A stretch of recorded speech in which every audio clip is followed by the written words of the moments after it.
But in the same museum sits an ancient translation of the Bible, which is taken from the American Indian Territory here. It outdates and it's older than its Septuagint by 2,000 years. It's 4 leather parchments. So here sits that old Indian Bible. It contains Deuteronomy, or the study of the universe, and how the tribes used to balance the earth with the rest of creation. And the treaties I discussed were all based upon peace, otherwise you could not be a sovereign. Sanctioned by the Creator, Great Spirit, and the women. You could not represent a sovereignty.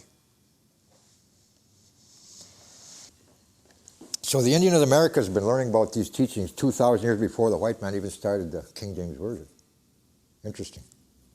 Of course, over 99% of American Indians, they don't practice the original religion because the United States passed a law. And on November the 20th, 1890, you heard of Wounded Knee? 300 men, women, and children slaughtered. It was all over religion. Now in 1890, they made this ancient Christian religion and its culture hostile to the United States. Did I say Christian? Before Christ. Christ was just somebody who was trying to bring back the rituals that go with the teachings. They killed him for that. Of course, these Indians have been given new religions.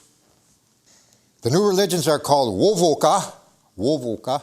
I'll get some peyote and called Native American Church now. Registered under the American Indian Religious Freedoms Act, 1978, property of the United States of America, made up by the United States military, given to the Indian, so he won't do the ritual properly. The other religion, Black Elk. Native Studies, any university. Black Elk speaks. 7 rights of the sacred pipe. It was made up by the United States military upon the slaughter of Wounded Knee. The other one, Handsome Lake Code. That was to destroy the Iroquois Confederacy. 52 nations strong. George Washington created the 6 nations. So that was to destroy them, and it started to work with those 6 nations. There are 7 now, I think, whatever. That was to break it up, to undermine the power of the women, of the clans, clan mothers. So those are the religions. There's another one that Spain introduced to the Indians of Central and South America. It's called Esetai. So they introduced these religions after a few million Indians were killed. But scholars say it was more like 100 million Indians. Perfect genetics wiped out. For example, Columbus, and this is documented, he killed 10 million Indians in the Caribbean in 10 years. He had the exclusive right, by their law, the right of discovery, which is a false one, of fresh meat supplies between here and Europe. Read some of his journals. He was so good in this business, it's hard to find an Indian descendant in the Caribbean today. I'm going to move on, and I'm going to read to you the command to Queen Elizabeth and her response. It's all law. Every bit of it is law. Now, she wasn't the only one that received this. I have to fulfill a responsibility as a representative of a territory, be it small, and a people who are now tribal. So I must do it in a manner that is so unusual, and I couldn't write to her as Dear Mum. Couldn't do it. As kind and gentle as she looks. So here it is, official notice. To the Crown of England, April the 25th, 1995. Gregorian years. Upon the sovereign authority of the Nihilak tribe, exact people, and pursuant to the enforcement of its laws and jurisdiction, as is consistent with the law of nations, international law, you are commanded to cause all agents and assigns of your Crown Corporation, known as Canada, to cease and desist from committing the crime of treason against the law of our territory, the women.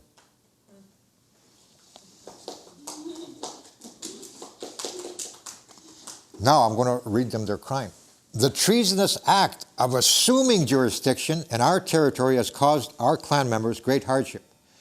So it is imperative that you inform all your clan mothers that the law of our territory takes precedence, as our clan mothers are the first law of the land. Back to the Great Spirit now.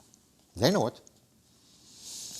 As is prescribed by international law, that which is known to you as the casus omesis has been and will continue to be the first law of the land for our tribe.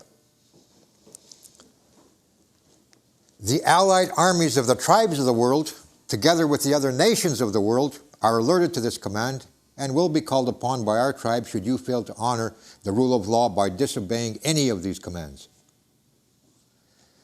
The clan mothers of our territory hereby direct that discussions between you and our headman begin immediately, that any and all such discussions take place between you and our headman only. No other voice is authorized to speak for our tribe. Now, in closing, there was one chief of the past who was the real thing. He was appointed, he was the real chief. He was appointed by the clan mothers of the Dakota Empire. His name was Sitting Bull. And to honor the chief of the past, I closed with his words. It is by the will of the Great Spirit that I address you on behalf of our tribe. The will is the women. The Great Spirit is chosen as the angels or daughters of his to run the territories on the earth. Wapo Piesew, White Thunderbird Man, Okimau, headman for the Nihiawak tribe, Asniuchi territory, Rocky Mountains. That went off. It says, the private secretary is commanded by Her Majesty the Queen to acknowledge the letter from your chief and to say it has been passed to the Governor General. So she knows what to do. The Governor General is her representative here in what they call Canada. Short and sweet. So, acknowledging the letter. Was that a letter, dear Mum, or some? Was that dear Mum? Is that a letter? In the international language, letter means law, to the letter of the law. And they make sure that this law is honored to the letter. And I've been in front of courts where I didn't even have to present this. I just presented myself as to who I was, and they couldn't disqualify me from speaking on behalf of Indians to get these Indians out of that courtroom, which is the courtroom of a country they don't belong or can never be a citizen of. Now let me qualify that. So Indians today may think of themselves as Canadian, but it can't be. No, it cannot be, because it violates international law, and it also violates the white race doctrine. And that doctrine is, it's called, okay, their religious belief is, what it comes down to is that, the white race are to rule the world by the will of their God. It's called manifest destiny. That's what everything is based on, okay? When they come and steal land, and then they get into another law called the right of discovery, which is actually, Columbus and them were the first licensed international pirates, where they could go and Cortez could go and destroy tribal people.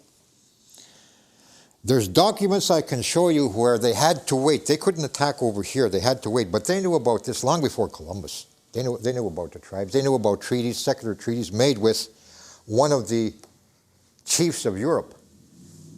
We have several treaties with white tribes of Europe. Several treaties. Where we look at things in this manner today. Whatever happened in the past is history, or his story. When I say Great Spirit, who do I mean? Let's get into this part of it. It won't be too long. So what happened prior to Columbus coming here, 1492? Now remember, 1492 isn't the exacting time. Remember, time dispensations. So what happened in the past is the calendar known as the Kaliug was the ancient calendar of the ancient.